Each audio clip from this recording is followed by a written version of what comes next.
Coming at you live from DNHQ in beautiful South Pasadena. That's Clint's line. The Blue Heaven Podcast. The not Blue the Doug Heaven Podcast. What's up, Dodgers Nation? I'm Brooke. You can find me as BrookMe3 on Twitter and Instagram. And my name is Doug McKay. You can follow me at DMac_LA. I noticed on the run of show, I still had my name is Brooke. You can find me at DMac_LA, which is not the case. We're two different people. Similar skin tone. But we love the same baseball team, right? We love the same baseball team. On today's show, guys, we have actual baseball signing, something that has not happened in a very long time, something we've been looking forward to. We'll talk about those. We have the return of one Clayton Edward Kershaw to your Los Angeles Dodgers, something we brooked. We knew it was coming. We knew it was happening. We had no doubt. But there was, there's some interesting comments made by him too. Kind of turned heads a little. We're on Freddie Freeman watch. Never stops. He'll probably sign in the middle of this show because that's just what happens every time we go away. We'll also check live with our on-site correspondent, our own version of Kirsten Watson, just thick Kirsten Watson over there at Camelback Ranch. Clint will check in with us. We'll see what he's been up to. I think he's just been getting autographs. I don't know what he does out there, drinking beers. He probably hasn't even seen anybody. We'll also talk Trey Turner and Dave Roberts extensions because those are something that have been on the table. Those are things we've talked about. And I have some thoughts and opinions on both of those, as I'm sure you do. You have a lot of thoughts and opinions on things. Guys, before we get in the show, you asked that you please rate and review this because we love that crap. We love when you guys say things about us, even if they're bad. If they're funny, I like them. You can check us out on iTunes, Spotify, Pandora, wherever you get your programming for free these days, and I know there's a lot of it, so we appreciate you. And also make sure to check out our YouTube channel, youtube.com/DodgersNationTV. You can check out Doug there. He's there all the freaking time. Hit that notification bell, and you'll be able to hear his beautiful voice and see his little angel baby face whenever you feel like it. Smash that like button. Smash the like button. Really helps out the channel. Really helps out the channel. Hey, guys, don't forget, this is a live stream. We do this every damn Monday, even when one of us is off for vacation. I'm sitting in a new chair. This is not one of those, not my chair, not my problem cases. This is now my chair. This show is now my problem. Help me. But jumping into the chat, make sure you guys let us know where you're repping Dodgers Nation tonight because we want to talk to you. Doug, I'm going to read you off some comments because I'm assuming you don't have the comment chat open, but you can see it way over there in the corner, that beautiful little corner. Dodger Blue over on YouTube says, "Sup, I'm first." So, I think different Dodger Blue. But Jacob Hurd on Facebook says, "What's up, Dodgers Nation?" Ari Swerdlow, road to repeat, bringing back that hashtag. He's always got that hashtag going. You see him comment on YouTube videos with that and stuff? That's his thing, man. Road to repeat. I like it. I mean, you can't really repeat. I want to repeat last year. I want to repeat 2020. You can't really repeat since we didn't win last year, but exactly. I understand what you're saying. David Cano. I'll love you back, Saucy. David Cano over on Facebook says, "Do you see us getting Freeman?" You're going to have to stick around for the whole show if you want to find out our opinions on that. And, I'm thinking about it now that I realize we put it towards the end of the show. There's a good chance he signs right before that segment breaks. And if that happens, we'll just talk about it live. Off the cuff, from the cuff. I don't know what the saying is. I mean, I'm pretty sure Jeff Passan's like, all right, Blue Heaven's live. Let's break this news right now, right? I mean, when you talk about Freddie Freeman, I mean, I went from waiting for the baseball season to start to now I'm just for waiting for baseball to be back to waiting for Freddie Freeman to sign. And I don't care who it is with at this point. I hope it's the Dodgers, but I just want a decision to be made. I've been bunkered in my house, my apartment for the last 4 straight days. My screen time on my phone's at 24 hours at this point. I mean, I'm just delirious on Freddie Freeman watching. Yeah, a lot of ups and downs. We're going to get into that in a little bit. There's a lot going on. I felt really good about it. I felt really terrible about it. I think you guys know my opinions on it already. You know that I don't necessarily have never at any point thought that he was coming to LA, but we'll talk about that because things have changed. Nicholas Ramos over on YouTube says, "DMAC stands rise." Your YouTube hive is here, and they are really ready to celebrate you being here. Represent. Hey, thanks for rocking with us, guys. Let's do it. Santiago over on YouTube says, "Brooke, you mad you didn't get the SNLA job?" They hired a bunch of people today. The Jessica Mendoza one, I mean, this is not on the Run of Show at all, but the Jessica Mendoza one, out of nowhere for me, dude. I was not expecting that at all. I mean, look, Jessica Mendoza, some people like her, most people don't appreciate her broadcasting style. But hey, I mean, they had a lot of talent. I like seeing Moda there. I like seeing Aegon in the mix, more EK. I mean, they did make a lot of hires there. I mean, I was looking for our name on the list at some point. They were hiring so many people. But yeah, Jessica Mendoza, I don't know. I mean, I'd probably take her over A-Rod, but that's about it. Yeah. I mean, there's not many people that I would really want watching, in the Dodgers booth at all, but definitely not A-Rod at any point in time. Yeah. I mean, like I said, man, you got a lot of stands in the chat. People are very excited to see you. I think we have to have you on the show more often because it seems like our viewer count skyrockets every time you jump into things. Hey, man. Hey, I think they're here to see the stash back, man. It's here to see Mr. Brooks Smith, man. You're the star of the show, my man. Right as you said that, Lexi said the stash. Hey, the stash does it. Hey, but hey, we're all excited. It really is exciting time. I mean, look, a week ago we were sitting in this same office and it was dark. I mean, that's Clint. I mean, we were very depressed because it didn't look like we were going to have baseball back anytime soon. And then we got the Hail Mary the next day, and we have a full 162 game season to look forward to. Now it's just about, I feel like we're spoiled. I was like, I'll take baseball back, and I don't care if we get Freddie Freeman, but now that baseball is back, I'm like, we need to sign Freddie Freeman at this point, especially now that the Braves are out of it. But yeah, lots of buzz with the Blue Jays at this hour, and we'll just have to wait and see. I mean, but yeah, it's great, man. So many things to look forward to. Got some signings across the board. Like you said, Clayton Kershaw is back. Dodger baseball is back, and life just couldn't be any better right now. I love baseball being back. I think we talked about this before. It's like, this is the most alive I feel when there's actual things happening and I don't have to write about garbage. Just garbage. There's just garbage. There's nothing to write about when there's lockout news. Guys, thanking Bob Nightingale in the chat, which I know who it is, but I'm not going to expose him on the, he keeps the secrecy. Dropping a $9.99 super chat into there. Sup players, Fernando Tatis breaks his wrist after falling off tricycle per source. That dude has got to stop riding motorcycles, man. You make $300 million plus and you're like, I should get on a two-wheel death trap.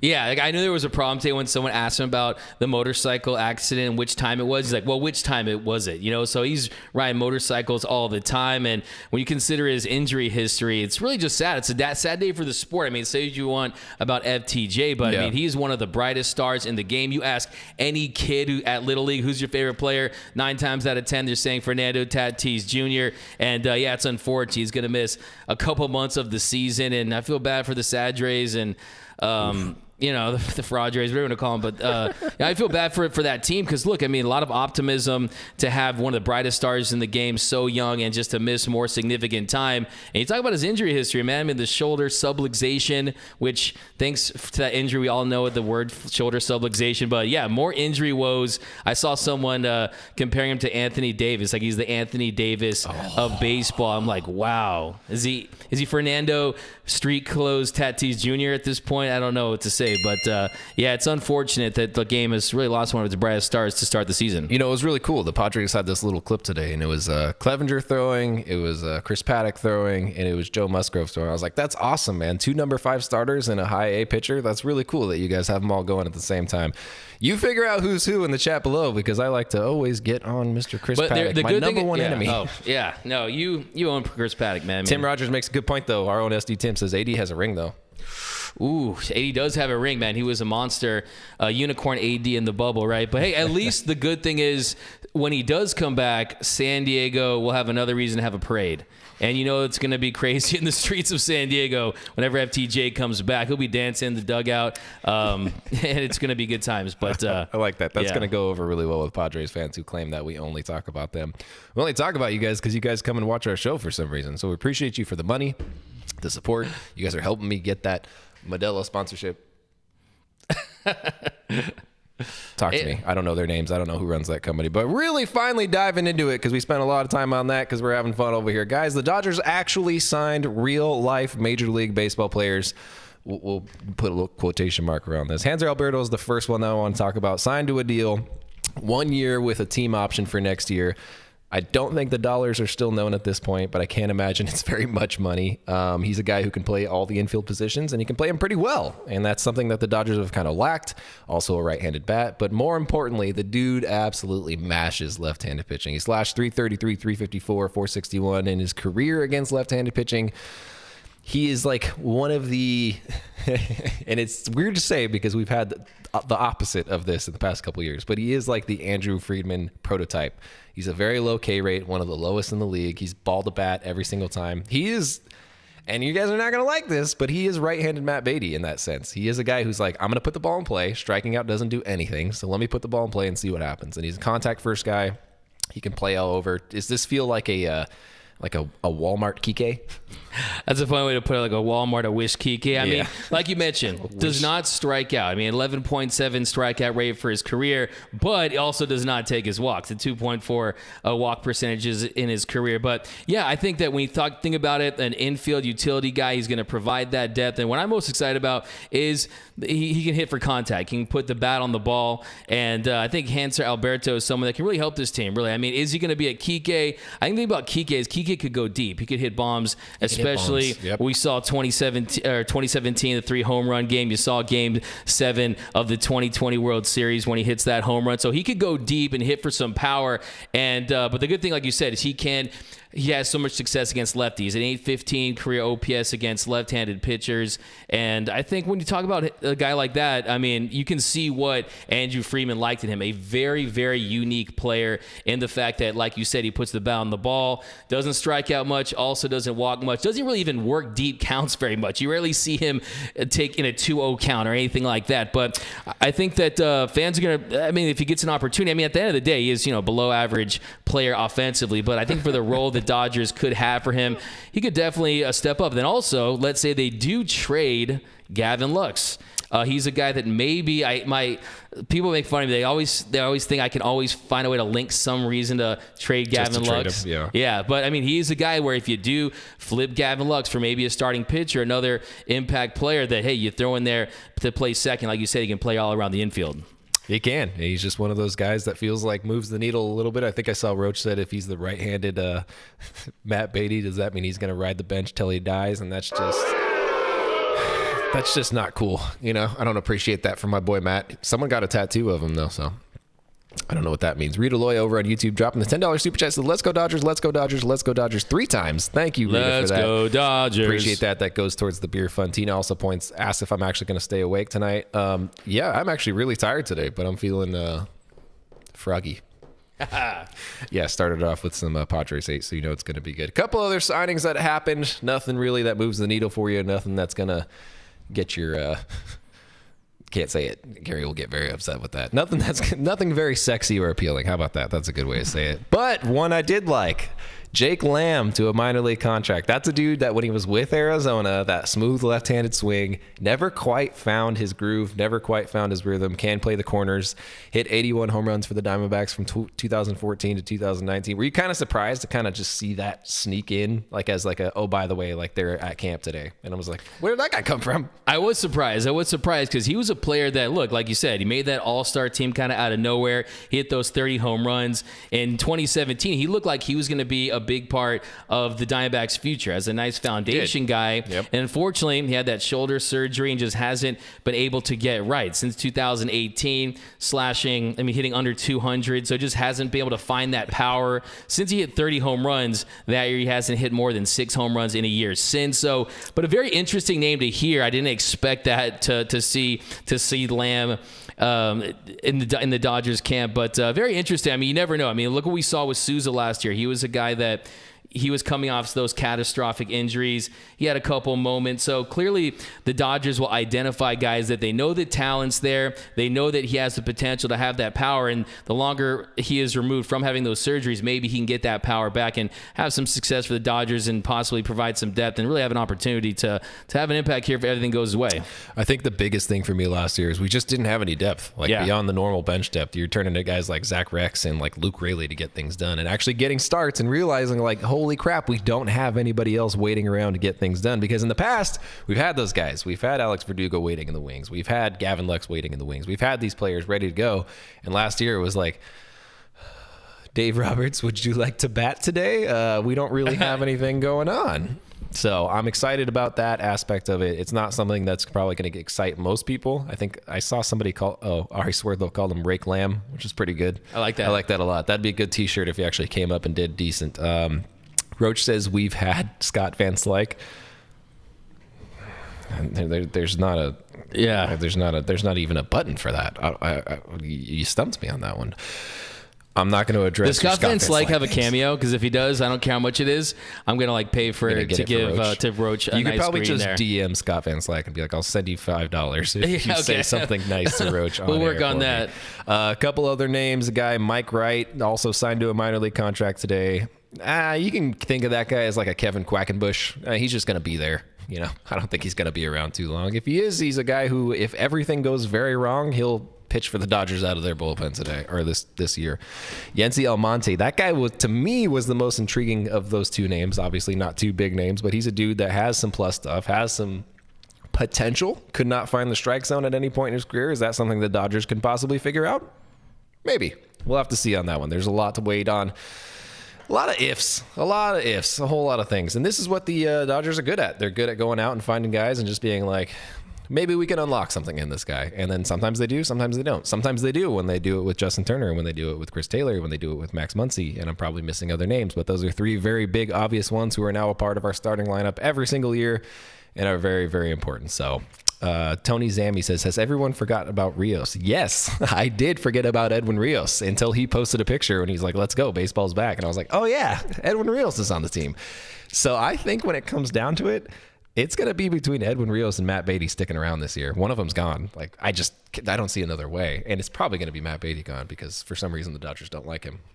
Yeah, I don't know what he ever did to Dave Roberts, but you got to free Matt Beatty at some point. Maybe freeing him means including him in a trade where they package him with Gavin Lux to get another starter or something that can have an impact. But I do think that you're right. They're one of those guys, the Rios is the kind of towards the bottom there. Will Zach McKinstry get another opportunity? I think that remains to be seen. Then you kind of dig deeper into the kind of the 40 men there with.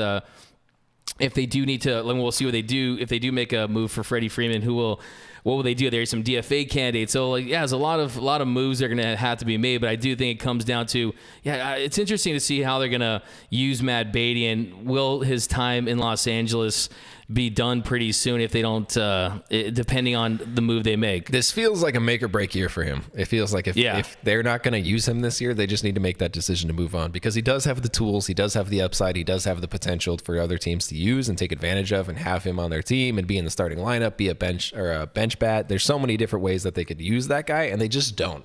And I'll never understand it. And I'll never understand what happened in that relationship to break that up because he is a good player. The dude gets out of bed and hits. I've talked about this a million times. I will stop talking about it at some point. I promise you.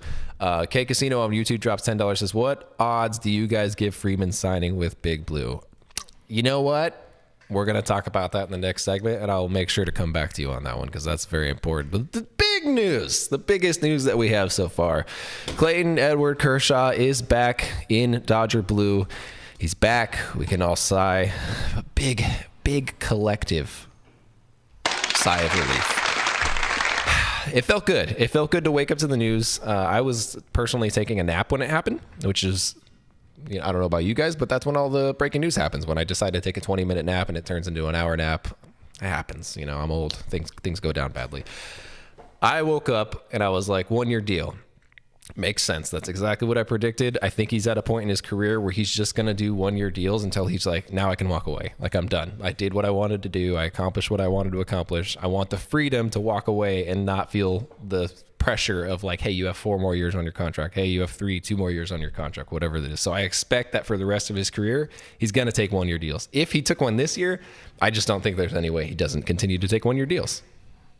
Do you see any different happening? No, I think you're right on the money with that. Absolutely. I think when you're Clayton Kershaw and you realize, one, you have a fallback option with Raising Cane's, right? I mean, if you need a retirement option, you can always work there. But I think you're 100% right. I don't think he wants the added pressure of signing a multi-year deal at this point in his career when health is an issue. Remember when we signed that big deal when he became baseball's first $200+ million man as a pitcher? He had those opt-outs kind of towards the end of his career because he didn't, like, if he wasn't performing, maybe he could take less, and he didn't want to earn more than he was producing. So I think if you're Clayton Kershaw at this stage of your career, you see if you can stay healthy. And I think I'm very encouraged. I've seen Clint's videos today of seeing him on the mound already, and I was concerned because when he left that game with 3 games left in the season, and I thought that was over. I was thinking it was the worst case scenario. Yeah. It's like Voldemort. You don't actually say it, but I thought it was TJ, right? And I thought that could have been the end for Clayton Kershaw. And the thing is, when his season ended like that, you don't realize how effective he was when he was healthy last season. Up until when he went down after that start against the Nationals, he had a 3.39 ERA, a .98 WHIP. His K percentage was up. The walk percentage was elite. And the bottom line is he's still very effective with that slider. I mean, that's the thing about Clayton Kershaw. He has evolved in his game. We also cover the Lakers. Russell Westbrook, he lost his fastball and wasn't able to evolve. Whereas Clayton Kershaw, you've seen that velo dip, but he is a happily married man, but he has that slide piece, if you know what I'm saying. So I think if you're Clayton Kershaw, as long as he can drop. As long as he can stay healthy, he can still be effective. And as long as he has the feel for that slider, to me, he's a solid number 3 starter on a World Series contending team. And I like that, $17 million. I mean, hey, that's team friendly. You can't beat a discount. You know what I mean? You guys like deals? I like deals. It's like the Dodgers use a coupon on him. I like it a lot. It comes with incentives. I'm sure those incentives are probably based around number of starts, number of innings pitched, things like that, because they are concerned about his injury. I think he feels good about it enough to be like, hey, go ahead, throw those incentives in there. I'll get that contract north of 20. And I think it probably will get north of 20 by the end of this year. Those details aren't out yet, but it'll happen, more importantly. And I would ask you, so how do you feel about how they'll utilize Kershaw this year? As far as we don't know what's going to happen with Trevor Bauer. We don't know if they're going to add another starter. We don't know how Heaney's going to work out or Tony Gonsolin. I don't think you could say, Clayton Kershaw, we can expect him to make 30-plus starts and ride him all the way, and then also expect him to perform in the postseason. So I think that's going to be the interesting thing. How will they handle Clayton Kershaw? But like you said, just aside from all the, I almost hit the mic, aside from just how he is performance-wise on the field at this stage of his career, I just couldn't fathom seeing him in another team's uniform. I mean, Corey Seager, watching him button up that Rangers jersey, that already made me feel some type of way, but I don't even think I'd be able to watch that with Clayton Kershaw and another team. I just never felt, I did a little free agency preview, and he was the only guy that I just straight up looked at the camera and said, 100% guarantee that he will not sign with another team, because he's just one of those iconic players, the Magics, the Kobes, the Koufaxes. You just can't picture another team's uniform. It's weird to see that. It was a little weird to see Siegs in another uniform, but I got used to it pretty quick. I was like, whatever, I don't really care. Clinton dropping the breakdown for us. $2.5 million signing bonus, $1 million each for 16, 20, 22, 24, 26 games pitched, $1.5 million for Cy Young, $500K for second or third place in Cy Young voting. So yeah, all incentives based. I think he will get north of the 20 starts. Which means that's an extra $3 million, which means he'll break $20 million this year. So I'm pretty confident in that. I do, to your point, believe that they are at a point now where they can be much more careful with him than they could in years past. And so I think that's going to be good for him. I think that's good for the team. I think that you do want to make sure that he's fresh for the playoffs, because we will be in the playoffs at some point in October. Not some point. We will be there in October. So with that being said, Sean Navarro over on YouTube says, question is, will Solaire follow Freeman to the Dodgers? I mean, Freeman's not even to the Dodgers yet, but he says, I feel like the Dodgers have made more of an impact than the Jays when it comes to potentially signing Freeman. I can't really speak to that because I don't really know what the Jays are doing these days, but we appreciate the super chat drop. I think that's the second super chat asking about Solaire, and I don't know. I don't really see Solaire joining the Dodgers at any point, personally. I've been wrong a lot of stuff, though, except lately. I've been on a hot streak. I'm killing it right now. 162-game season. Whew. Santiago says he's dropping $10 for Clint for a beer at Camelback. So, Clint, you're going to need $3 more from somebody, but we got you. Don't worry about that. He says, is McKinstry going to... Perfect, Clint. Thank you. Is McKinstry going to make an appearance this year? Will he get traded? I think he'll be around. I think he's a guy that they can't miss out on in terms of depth and what he can bring to the team. But back on the Kershaw news. Texas sounds like it was a real option for him, man. And we knew that. We did know that. We did know that was a real option. In his words, the reason it came down to the Dodgers was it was all built around one thing, winning a World Series. And clearly to me says, I don't think right now that the Rangers can win a World Series. And that's fair to say. There's a lot of what ifs on that team. You got an injury riddled shortstop. Sorry, Corey.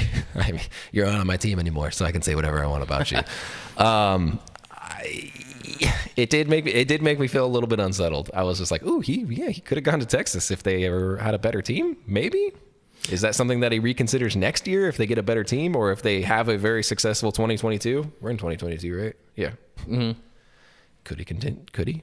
I mean, I think that when it comes to the Rangers, I think when you look at the money they've spent this offseason, they've set a record when you talk about Marcus Semien, when you talk about what they were able to do with Corey Seager, that $325 million contract. I thought they would throw a big bag at Clayton Kershaw, not for just what he could do on the field, but he could change the culture. He could be a veteran in the clubhouse, kind of show the young Texas Rangers the winning way. And also, you're getting that Kershaw brand back in Texas, and he's playing in that same ballpark where he won the 2020 World Series. I think just from a branding standpoint, he would have put butts in the seats, but maybe they offered him a multi-year deal and he didn't want to take it for the reasons that you mentioned. He wants to be touch and go. He wants to go year to year because look, the bottom line is lots of mileage on that, lots of mileage on that arm and lots of big time series. I mean, all the series that where he was just all those short rest starts earlier in his career against the Cardinals and just everything he's done throughout his career. I think that if you're Clayton Kershaw,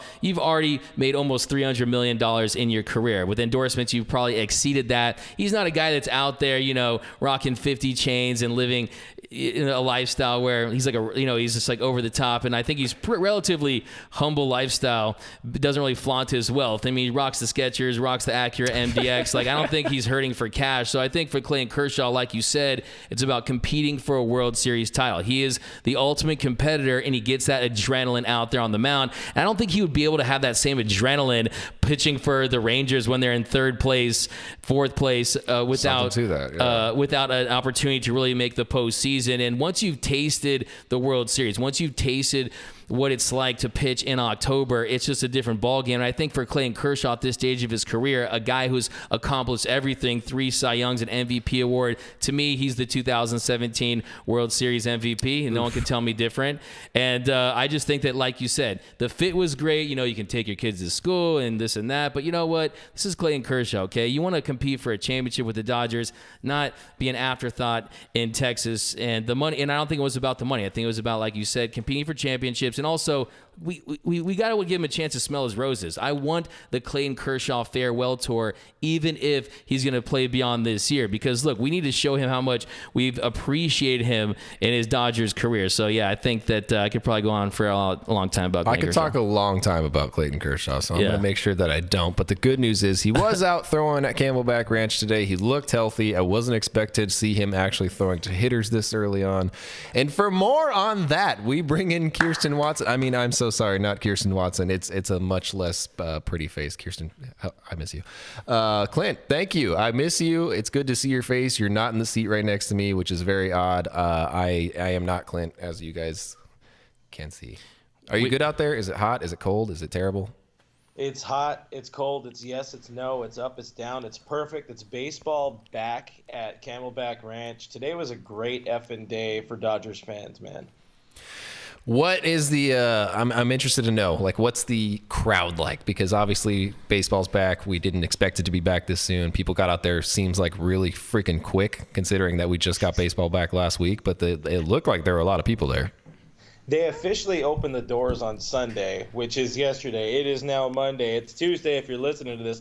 The place was pretty damn packed on Monday, and apparently COVID isn't a thing anymore because everybody's just touching and rubbing and grabbing each other's baseballs and whatnot. But we'll see how long that lasts. But it was very cool to see Dodgers fans come out strong for their boys in blue, and we got to see Kershaw on the mound. He threw to 4 batters or so. I think 5 batters. A little cavalcade of JT, Mookie, and Pollock. So they got their money's worth for sure. He looked good though. Before we dive more into that, I would just like to bring up a pressing issue, a pressing matter, if you will. Yeah. There's some money owed to me. You already got paid, my guy. For me, you paid me. You already sent me a Venmo. Yeah, I paid you. I fucking posted it on Twitter. What do you want? Come on, man. I thought you were gonna come and bring me cold hard cash. I didn't know. I don't know what I was doing. I was getting in a car accident yesterday. That's what I was doing. I wasn't paying attention. I don't know what's happening. Sorry, dude. I got rear-ended. Things happen. You get Kershaw on the mound. You also saw one friend of the show, Tony Smokes, throw. Is that correct? Yeah. Well, first, again, Kershaw looked great. We got a few mid-season form. Gosh darn it! Which was phenomenal to hear. It's like the rated G close. Liam Hendricks. yeah. He's the antithesis for sure. Yeah. I did thank Ellen Kershaw on behalf of all Dodgers fans as they were walking by, and as Kershaw ignored all kids, as some folks thought. But yeah, Tony Gonsolin, our boy Tony Smokes, the Catman, pitched after Kershaw, and he faced the B squad of Luxie and Eddie Rios and Matt Beatty. And Eddie's the only guy who put any good wood on a ball, but it's early, they say. It is early. I mean, it's late here, but it's early, you know. I also heard you were ignored by another friend of the show. Our best friend, Gavin Lux, completely ignored me. It was beautiful. I wonder why. I mean, to be fair, I was just creepily standing behind the fence and gave a, "How you doing, Gav?" like nothing, as he was getting ready to hit. So the way I brought this up is to make it seem like more drama than it is, of which there is none. Well, I will say, somebody tried to send me his story today on Instagram, and I had to remind them I cannot see this story. Screenshot for the blocked, if you will. So I'm still living in that life. We should all just get jobs for whatever team he gets traded to. You know, I'll just always follow him around. Yeah, and just haunt him for the rest of my life. Exactly. He goes to like Red Sox. I'm like, I guess I work for Red Sox Nation now. Let's get it fired up, baby. We're getting it going. But Ferguson followed them in that live BP session. Caleb Ferguson doing his first live BP of official spring training after he faced a few batters, and all the batters were like nobodies. I think one of them was this Hanser Alberto guy. I have no idea who any of these humans were. Nobody should know who these people are at this point in time. Unless you're freaks, right? Yeah, Ferg stayed after class for extra work on his mechanics. But Dave was Dave. Dave was ready, and he is happy and boisterous and yelling and screaming. Austin Barnes is a guy I forgot about. Riverside's finest. He's still on this team. Blake Snell's daddy. There's no such thing as Riverside's finest. Sorry. But yeah, he took some really impressive batting practice, in my opinion, off of 65-year-old Ron Redecky, who I think was throwing left-handed. So do you have Tommy John? do what you will with that. My big news, sticking with the long off-season tradition here, I am stealing from AM 570's Dave Vassay. I overheard him talking to Max Muncy, and Muncy said they're taking it slow, they're babying him.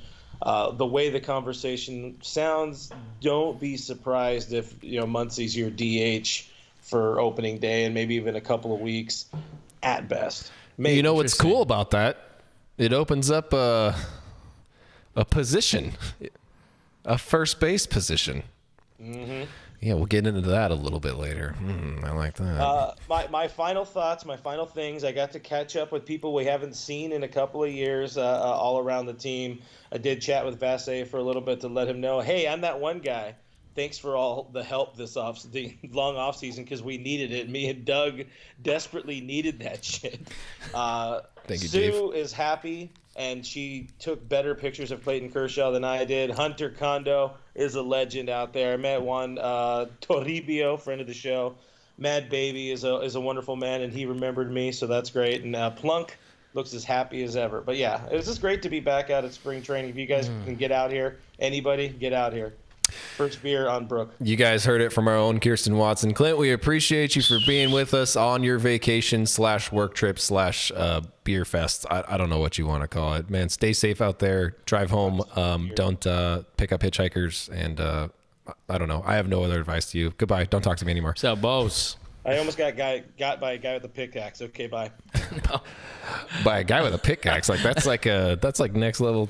All right, man, he's just picking up things. Guys, everything you've been waiting for comes down to this moment. The one thing that you've been waiting for us to talk about, and we will finally talk about it with you after this commercial break. No, we don't have commercials during the show. You have commercials, but during your thing. Freddie Freeman watch freaking continues, and it has everyone on the edge of their seats, myself included. I was not very invested in it at first. I have now shifted gears, if you will.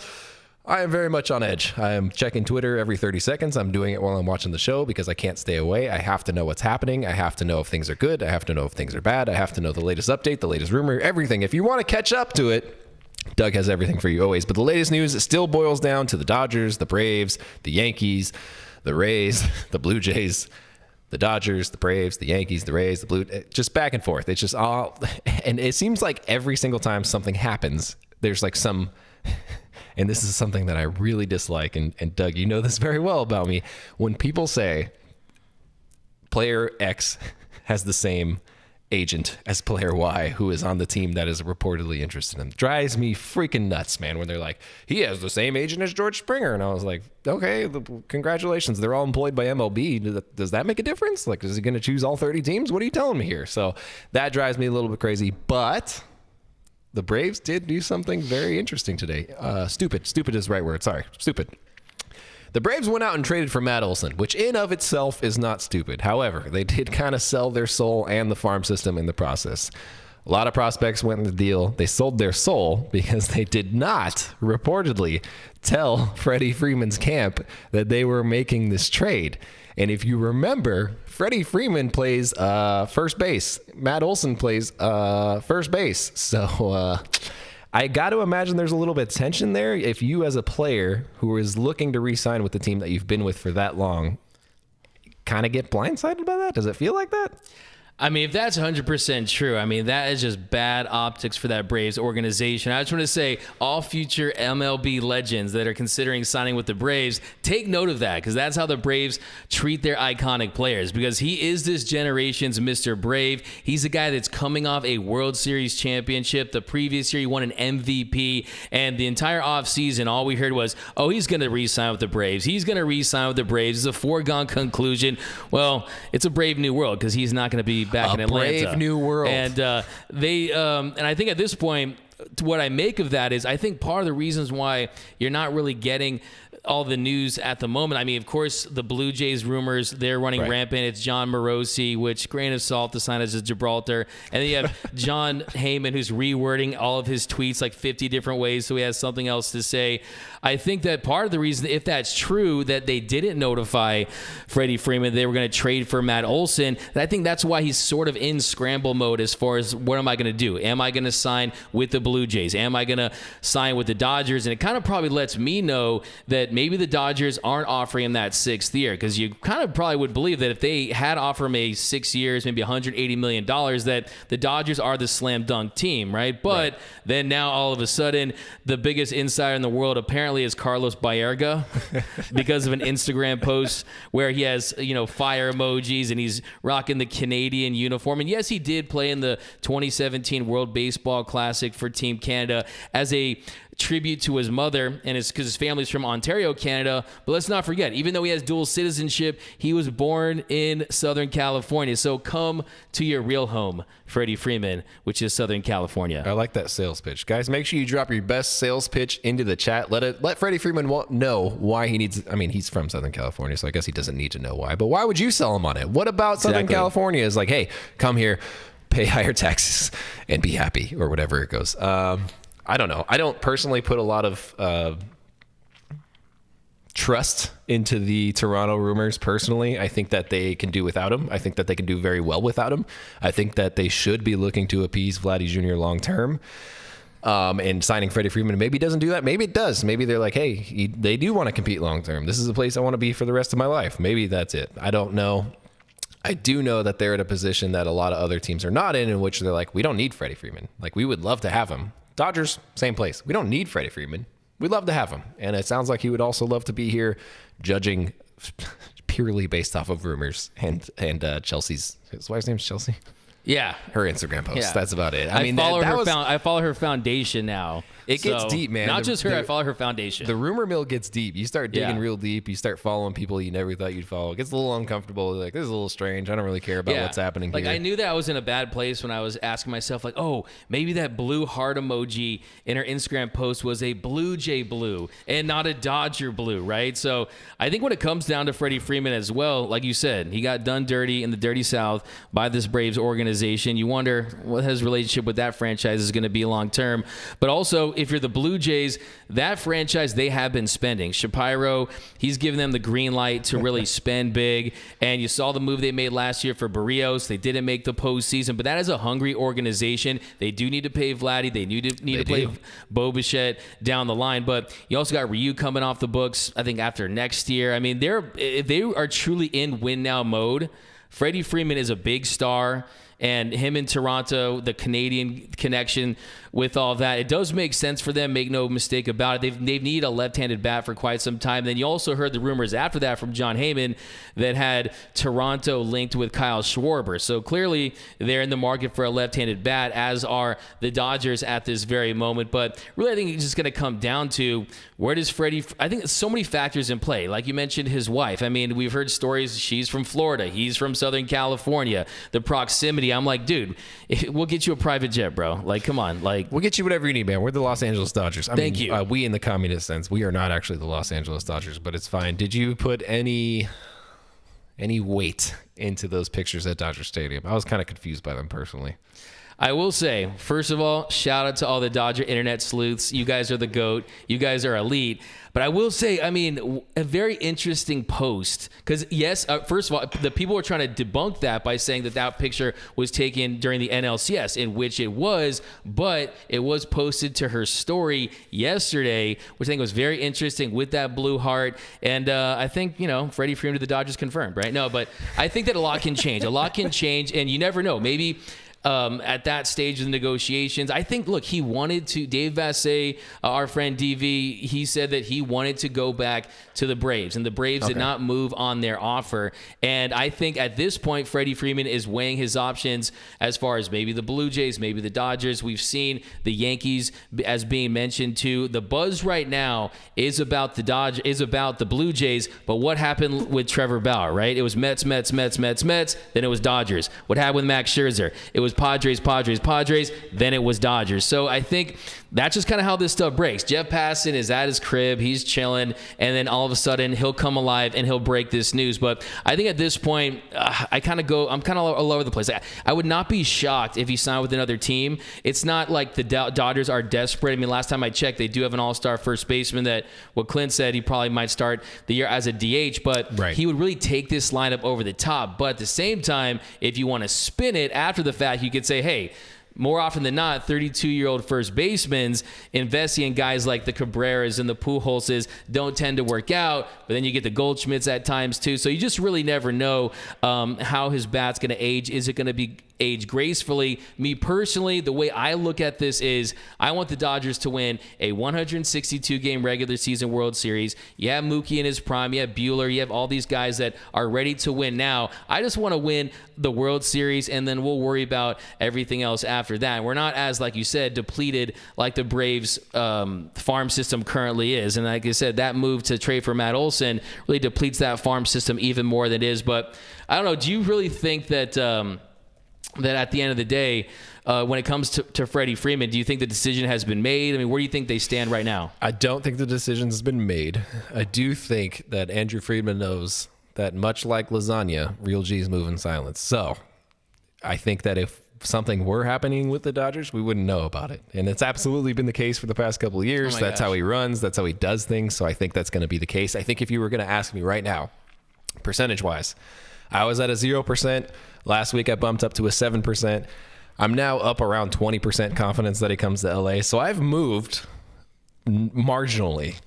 I would say marginally. I'm still only at 20% that he comes to LA. There's not a lot in me that's like, he's definitely going to come here. I'm not one of those people that's like, same agent. I'm not one of those people that's like, he's from here. None of that. I don't give a crap about that. We saw it with Joe Kelly. The dude went to the freaking Chicago and he loves Southern California. He said he wanted to be in Southern California and then he ended up in Chicago. So I just don't really pay that much attention to that. But I'm right around 20% still. I don't know if you've moved. I don't know if you have a high confidence. I mean, I just hope he ends up getting a contract with the Lakers. Like you talked about, like that. I think he could be better than half our team at this point. But where I am right now is like, look, I don't care. I've seen people on Twitter, even Dodger fans. I spoke to this agent's dentist, this and that. He told me Freddie Freeman, this and that. Look, I talk to people too, and like, look, there's insiders and people around the league that really, at this point, they really don't know where Freddie Freeman is going to go. Like you said, there's a lot of factors in play right now. Has a decision been made? He is Freddie rent-free-man, which the way he's living rent-free in all Dodger fans' minds right now, and we're obsessed with it for good reason.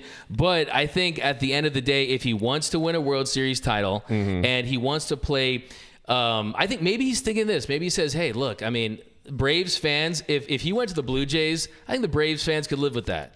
You know, if he goes to the Dodgers, though, it's gonna hurt. You know what I'm saying? Look at the comments. If people, any tweet about Freddie Freeman and the Dodgers, you have fans from like other fan bases. All they say is anyone but the Dodgers. That's what they care about. So I think they hate us because they ain't us. Exactly. They hate us because they ain't us, man. But I agree with you too. When it comes to the Dodgers, silence is a good thing. What I always say about Andrew Friedman is he only speaks when it's time to yell checkmate.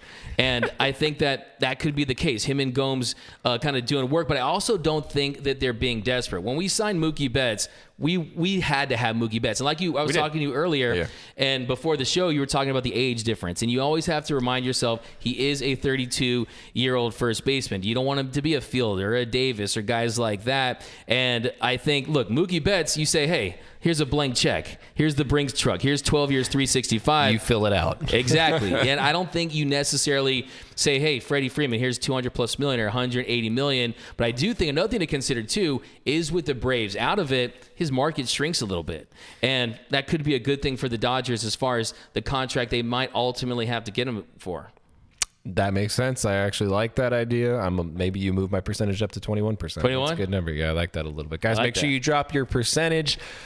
Freddie coming to LA in the chat below. We'll try to jump into him a little. Santiago says, he's talking about me, my low percentage. He says, you're only saying that because you don't want your heart broken. Well, Santiago, I'm 69% in on your mom. So therefore, with all those things in mind, guys, make sure you drop them in and let us know. I still don't think necessarily that he's coming to LA. I just can't wrap my head around the contract. I can't wrap my head about the financial commitment. It's just not in the Dodger lane. It's just not to me. It's just not. I mean, Andrew Friedman's not that guy. He's not Mookie's obviously an outlier. He's a generational talent. That's a guy you're going to keep around. No problem. I just don't think it is. That's not like him to me. And Freddie's going to get a big contract. It's going to be 5 or 6 years. And 32? I don't know, man. I'm nervous about that. I don't like it. If you can get him on a high average for like 2-3 years, oh yeah, I'm all in on that deal. Let's ride it out. Let's win 2 chips in 3 years, because I'm not going to get greedy and say 3. That's just rude. Like, come on, give somebody a chance. The Padres got to play baseball too. They get participation trophies, so why not? Matthew on YouTube says, I give 100% chance that he will come. We need to watch your phrasing there. Hey, you know what I mean, doggy? There's 100% chance. Yeah, I'll come. I mean, he is one of the more durable players. I mean, he's played 92% of the games of his career. He's missed just 5 games the past 4 seasons. So that's something to consider as well. Yes, you have the designated hitter in the National League. That's something else to consider when it comes to keeping him fresh, giving him days off his feet. But yeah, that is a massive financial commitment, and you could have remorse for that contract towards the back end. But for me, for that contract to be a success, if it helps them to win a World Series, I mean, you're getting a player that's going to hit close to 300. He's going to hit close to 30 bombs, maybe more, be a 4 to 5 win player. And also, you have to consider his intangibles. He's great in the clubhouse. And when you consider some of the signings they've made in recent years, now this is a guy who's going to galvanize the group, and he's just coming off a World Series title. And yeah, I think it'd be a great story. He's got that megawatt smile, like I was telling you guys earlier. I think he went to the same dentist as Jim Carrey in The Mask. I feel like they have the same teeth. Smoking. But percentage-wise, I'll give you a percent. I think I'll go 39%. Just to be on the optimistic. 39, just to be on the... I'm a really big fan of people throwing in, like, not rounded numbers. Just like, they're just like 39%. 40's too much. 40's like I'm getting like 62% in here, 63.4%. I'm like, what are you guys doing today? You guys are feeling real froggy. I appreciate you guys for that. The best thing to do is just do the full reverse hedge. Just hedge, be like, there's no chance he's coming, because then if he does... Got out of context. You use that for out of context, Blue Heaven. Because then if he does, you just feel great about it as a fan. And if he does, you can be like, I told you so, right? You talking about hedging him or edging him? I don't know what we're talking about. A little bit of both. I'm not going to get past that one. Julian says I'm at 80 to 95% he comes to LA. I don't know, man. Josh Gitt still says 5%. I feel like that's even low for me. Lakers are down big right now, by the way. Are you serious? Getting smoked by the Raptors? It's 19-2, man. It's not a good start. 19-2. Oh my God, it's such a bad team. Freddie, don't come to LA, bro. We just lose out here. Eugenio brings up a good point, says give that money to Trey, which leads me into my next segment. We'll talk about Freddie Freeman next week when he signed with whatever team that he ends up signed with. Actually, if he signs this week, we'll probably do an emergency stream if Clint's back in town. Or maybe I'll just do it by myself and I'll just yell at the camera very loudly that I was wrong over and over again. That's my public shaming. I'll be by myself. You guys can say you said 0% chance, and you can just attack me like that. Is there a Trey Turner extension coming? Because today he said he'd be open to talking about an extension. The way he phrased it really made it sound like that conversation has not started. He hasn't been approached about it. Do you think that there's any way that an extension is coming for him this year from the Dodgers? I mean, the way I look at it is what we saw happen with Mookie Betts. He extends before what would have been his final season with the Dodgers, signs that 12-year, $365 million deal. They make the trade for Mookie before that season. The difference here is we already got to see Trey in a Dodgers uniform. We saw he was outstanding in the regular season. In the postseason, he didn't have his best success. I mean, he really struggled at times in the postseason, but we've also seen that turn around. Look what happened with Corey Seager in 2020. But as far as do I think an extension is possible, I like what he said today. I think that he has a positive attitude about it, and I think if the Dodgers present him an offer, to me, I would probably go somewhere. You have to remember, too, he's a little older than Corey Seager. He's older than Carlos Correa. He's 29 years, he'll turn 29 in June. And I think I'm interested to see how much Trevor Story is going to sign for. I think Trey Turner is on another tier than Trevor Story. But another thing you consider, too, is just look at Francisco Lindor last year. He signs that $341 million contract with the Mets. Defensively, Trey Turner is one of the better defensive shortstops in the game. I'd feel good about... but Lindor's a little younger, of course, but I'd feel good about 8 years, $280 million. Puts him at that $35 million AAV. I'm a big fan. I mean, look at his WAR numbers. They're consistent with, some of the best players in the game. I mean, they are. But will he sign it?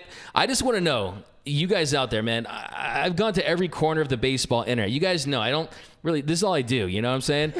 Who the hell said anything about him? Like, I know he said those little comments about the East Coast, but I think that's a complete myth about I think he wants to win championships.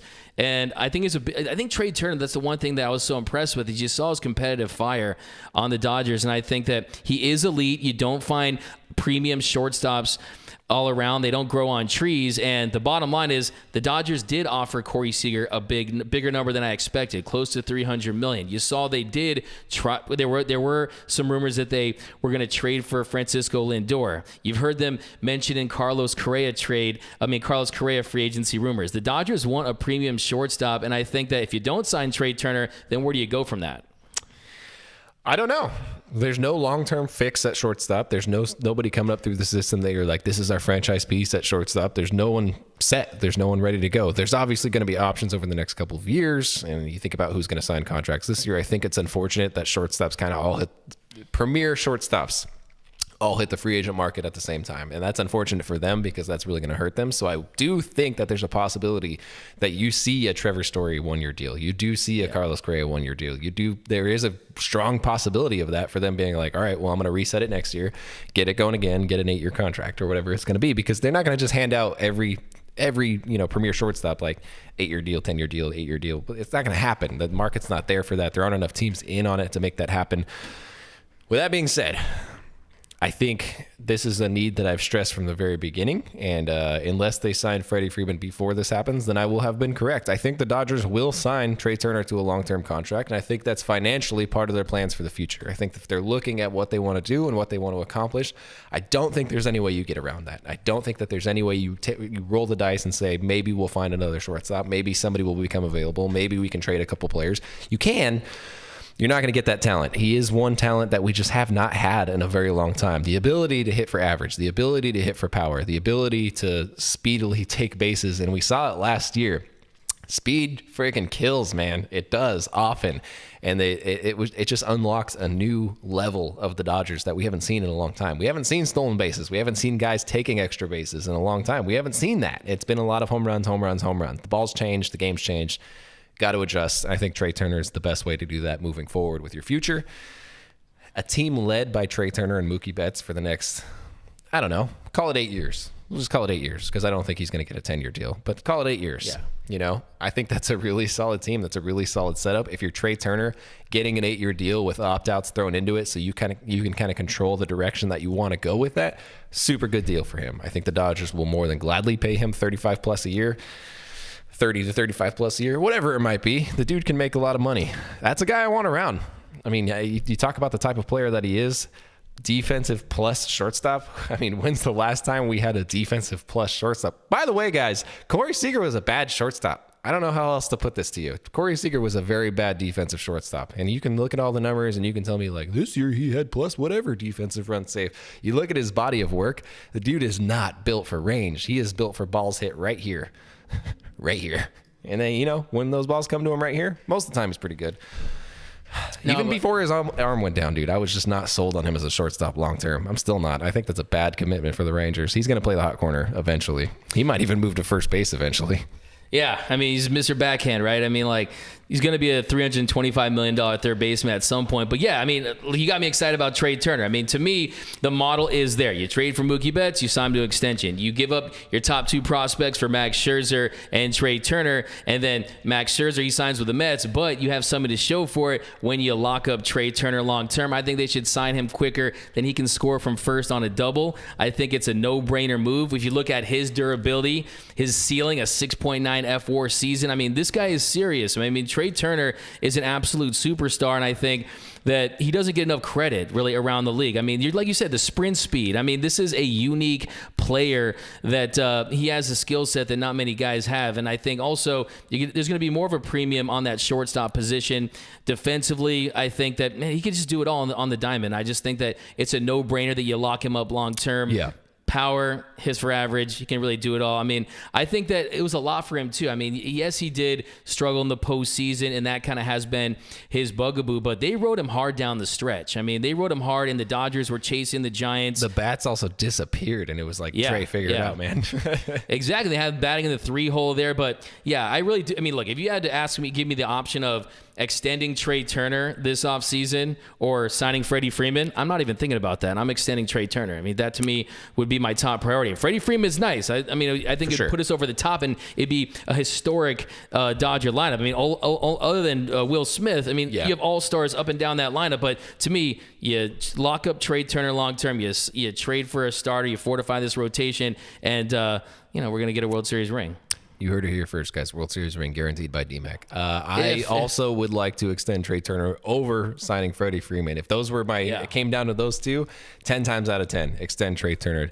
By the way, Corey Seager, in his entire career, -5 defensive run saves at shortstop. One Trey Turner, +10 defensive runs saved. That's a 15-point swing for you guys. So if you guys think Corey Seager's a good shortstop. He's Tremendous. Sorry. There's not even give me the fail one. I gave you a good one. Okay. I gave you the Clint special, which is Mrs. fail. FRG can tell you all about that. Moving on with an extension talk, guys. Like it or hate it, and personally, I love it. Dave Roberts is absolutely getting a contract extension at some point. It's gonna happen probably before spring training games even start, which is this week. So it's got to make it happen pretty fast. He talked about it with the media on Saturday. I lost track of the days. I don't know. It was my first Zoom call of the season. I was very excited about it. Honestly, just made me very happy to see Dave through my screen. I was like, oh, look at him.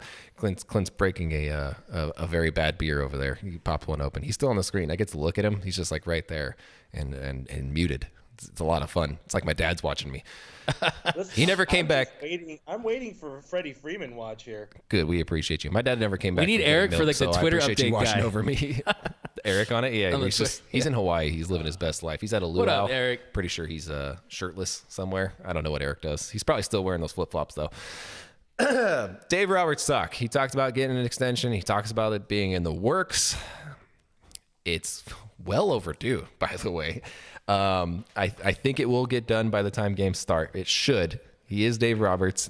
I know you guys, a lot of you guys have very strong opinions on him. He is the dude to lead this team. He's the guy who is a player manager. He has the best relationships with people. You guys can tell me all you want that you want Mike Scioscia's fat ass to be out there doing things. He is a waste of space. He's not going to do anything for this team. He's going to sit on the end of the bench right next to who was he sitting next to all those years? Madden? Was Madden his bench coach? Yeah. Didn't do anything. Mike Scioscia was a waste of space, man. He absolutely just rode out until they're like, I feel like every year Mike Scioscia showed up and he's like, are they going to fire me this year? No? All right. I'm going to Disneyland. I don't know what Mike did. I mean, great guy, great Dodger. Yeah. We appreciate him. But managerial-wise, nah. Hard pass on Mr. Mike Scioscia. There is no better replacement, and Dave Roberts is a very good manager. Like it or not, in-game, you can argue all you want. Questionable decisions, bullpen management's not the best. I can't argue with you there. But in terms of like who could manage this team, this superstar team, packed full of talent, packed full of different personalities, packed full of a hell of a lot of money under the brightest lights, under the lights of Hollywood, there is no one better than Doc. And I don't know how else to put it other than that, because he is the best. And I think he does deserve a fat extension. And I hope it's more than like 3 years or whatever it was the initial time, because he deserves more. So do you think he gets more than 3 years this time around? I think David Ross just got 4 years with a 5th year option. I think that's what he got. And if Doc can't get that, I think that he's comfortable with that. I think that he'd be fine with a 3-year deal. I mean, I liked a lot of what you just said. And what the big takeaway from what you just said is he's a player's manager. He knows how to manage superstars. And I think that is what's unique about the job that he has in front of him, is you have guys up and down this lineup that would be the number 2, 3, or 4 hitters automatically on different teams. But he knows how to manage egos. He knows how to ride the up and downs of a long 162-game season. He knows the pressure of being a Dodgers manager. And like you said, he's not perfect. But guess what? Either is your favorite player or your favorite manager. No manager is perfect. But I think the skills that he has when it comes to managing personalities and egos that not a lot of managers really have. Now, tactically, sometimes there's some managerial miscues that scratch your head. And I don't want to get into it. I mean, shout out to Rich Hill. Shout out to 2018 NLDS. We know those miscues and those managerial blunders exist, but at the same time, you really only talk about managerial moves when it doesn't go your way. You don't really talk about how he used Urias in the 2020 World Series and the 2020 postseason. Some things he did right, but this is the issue I have sometimes with Dodger fans when it comes to Dave Roberts. And yes, I am a Doc defender at times, but also if you guys watch the post-game show, you guys know that I'm his biggest critic at times as well. And the thing is, when it comes to Dave Roberts, is if you actually think that he should be replaced as Dodgers manager, and then you can't also think that the Dodgers would have beaten the 2017 Astros if that series was fair and square. Because if you're telling me that, you're basically telling me that Dave Roberts really should be a manager that has 2 World Series titles in 6 years. A guy who has 3 World Series appearances in his first 6 years, who has set the franchise record with regular season wins on 2 different occasions. And guess what? No one in their right mind would consider replacing a manager that has accomplished that. A manager that, if we're being completely honest, is on a Hall of Fame trajectory. I know some people out there might not like to see it. And look, I'm okay if you disagree with me on that, but tell me. 3 NL pennants, 3 World Series trips. Obviously, we lost 2 World Series. One of them should have been won if we were not cheated. I mean, how much does Doc's legacy change if we win the 2017 World Series? If we don't get cheated out of one? How much does so many... I'm not going to get started on it again. I'm not going to get started on it again. So many bad things have happened. Guys, so many bad things have happened. But in terms of Doc's legacy, how much does that change if we don't get cheated out of that? If we win the 2017 World Series and then go on to win the 2020 World Series, I don't think you guys could ever complain about anything that he's ever done. Yes, he's made questionable decisions. Yes, he's talked about things sometimes where I'm like, what the hell's going on? Yes, he does not like my best friend, Matt Beatty. However, in terms of what he's accomplished, I just don't see how you can top it. David over on Facebook says, you can't argue with Robert's record. He looks great, especially after Mattingly, who I thought was the worst Dodger manager I've seen in my lifetime. Jim Mattingly, Tracy, Glenn Hoffman. There's been a lot of bad ones. A lot of bad ones. What I always say is he has to win his second ring to really win his first ring for this fan base. For sure he does. And that, yes, he did get the keys to a Bentley, but he also had to know how to drive it. That's the thing, too, is like... The argument that I made, and this was like during lockout, so there was nothing to talk about, so everybody was arguing, so it was just a real good time all around. Everyone's real kind to each other on the internet, as you guys know. But my argument was like, hey, I mean, who else can manage this team? Who else can get this thing done? They accomplished a lot under him. They get 3 NL pennants. They go to the World Series 3 different times. They win one of those.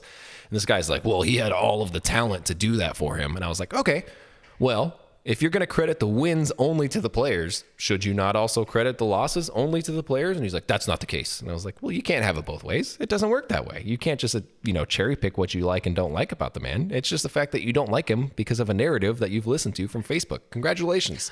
You've been sucked into it. If you're joining us from Facebook, by the way, no knock on you.